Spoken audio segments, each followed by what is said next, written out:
مرحبا بكم.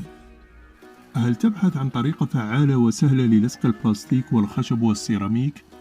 هل ترغب في صنع غراء قوي ومتين يمكنه تحمل الأوزان الثقيلة؟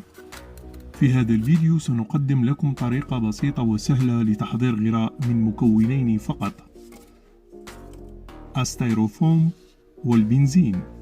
هذه الطريقة تتيح لك صنع غراء قوي ومتين يمكنه لصق البلاستيك المكسور والأنابيب البلاستيكية المكسورة والخشب والسيراميك بسهولة وسرعة. في هذا الفيديو سنقدم لكم كذلك خطوات تحضير هذا الغراء القوي، وسنقدم لكم أيضا بعض النصائح والتحذيرات التي يجب أن تتبعها عند استخدام هذا الغراء. تابعوا معنا في هذا الفيديو واكتشفوا كيف يمكنكم صنع غراء قوي ومتين للصق البلاستيك والخشب والسيراميك بسهولة وسرعة. كما يمكنك أن تصنع بهذا الغراء عازلا للأسطح من تسربات المياه.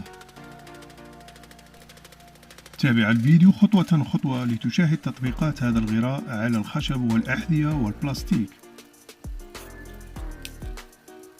ولا تنسى الاشتراك في القناة ليصلك المزيد من الفيديوهات المفيدة والمثيرة.